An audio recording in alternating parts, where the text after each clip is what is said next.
Nous avons en studio Florence Boudreau, directrice des relations avec le milieu pour Espace Côté-Cour. Bonjour. Allô.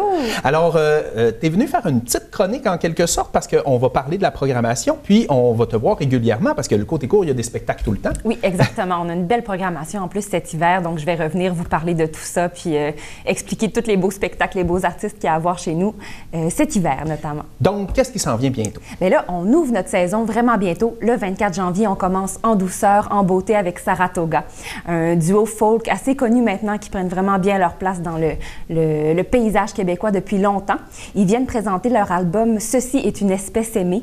Donc, ça va être vraiment un spectacle tout en douceur, tout en amour, en bonheur. On est certain que les gens qui vont venir le 24 janvier vont repartir heureux puis touchés de leur expérience. Donc, surtout que l'espace Côté-Cour est quand même un endroit très chaleureux. Oui. Tu sais, ça crée des beaux intime. Spectacles intimes. Vraiment, c'est super le fun pour ce genre de spectacle-là. Puis en même temps, on peut transformer notre salle pour accueillir aussi des spectacles rock'n'roll, comme le 25 janvier, le lendemain. Là, on prend notre versant plus tough avec Bruno Rodeo, un artiste de la région. Lui, il a 20 ans de musique puis de spectacle derrière la cravate. Puis il revient en force cette année avec un spectacle version homme-orchestre. Donc, les tambours aux pieds, la guitare dans les mains, puis il s'occupe de son spectacle tout seul. Vraiment, ça va être super chouette. Donc, les fans de rock, de rockabilly, les fans de country aussi, c'est vraiment à eux que ça s'adresse.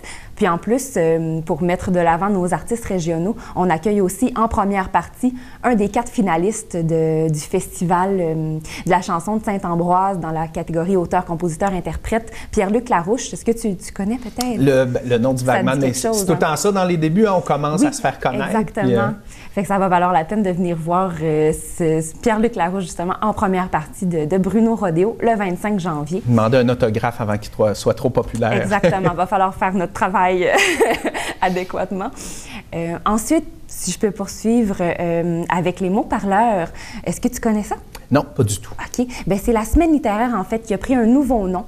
Donc, les mots parleurs, c'est 10 jours dédiés pour célébrer la langue française. Donc, du 21 au 31 janvier, c'est Objectif Scène, les diffuseurs d'Objectif Scène qui reçoivent des artistes, justement, qui vont faire des spectacles, des ateliers, des conférences en tout genre pour, justement, célébrer leur rapport à la langue, puis leur démarche artistique, comment ça fonctionne. Il va y avoir notamment Francine Ruel, Charles Sagalan, Cédric Landry aussi, Autre chose, le groupe de rock qui va passer à Alma. Puis ça se déroule aussi, c'est ça qui est super cool, partout sur le territoire du Saguenay, là, à Alma, à Robertval. Donc, on peut avoir à notre porte quelque chose à aller voir là, si on veut profiter de la semaine littéraire, qui a changé de nom maintenant, qu'on disait que c'était les mots parleurs. Les mots parleurs. Oui, la programmation est toute sur le site. Puis nous, à Jonquière, on y participe avec 2 événements notamment. On a des ateliers aussi, mais 2 spectacles. Le 26 janvier, on fait un 5 à 7 apéro littéraire avec Hervé Bouchard, qui est auteur ici dans la région. On a aussi Patrice Leblanc, qui est acteur ici dans la région. Donc, encore une fois, un beau duo de gens d'ici qui vont présenter une sorte de jeu de narration et de création sonore pour mettre un peu en son un texte d'Hervé Bouchard. Ah, donc, OK. Ouais. Donc, il n'y aura pas simplement de la lecture, il va aussi avoir un côté sonore pour comme venir enrichir un peu le texte. Exactement. Donc, ça va vraiment être un bel univers à découvrir avec un petit verre pour prendre son dimanche après-midi, 5 à 7, très le fun, très créatif. Puis ça débute chez nous, les mots parleurs. Ensuite, on a le 29 janvier, Mathieu Lippé, qui vient faire Les Amants de l'Aube. Mathieu Lippé, c'est un auteur, poète, slameur, très talentueux. Avec Les Amants de l'Aube, il a mis en musique plusieurs de ses textes très riches.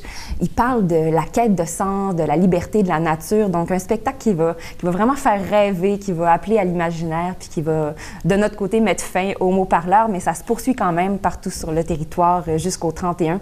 Puis là, eux ont leur propre site web pour toute leur programmation pour les 10 jours au complet. Donc, on cherche les mots parleurs, tout simplement. Les mots parleurs sur Facebook ou sinon sur le site d'Objectif Scène, il y a une partie mots parleurs qui est vraiment dédiée à la programmation, aux ateliers. Ça va être très chouette. Et si on s'intéresse plus précisément à ce qui se passe à l'espace Côté-Cour à Jonquière, là, pour l'information, vous avez votre propre site web, j'imagine. Exactement.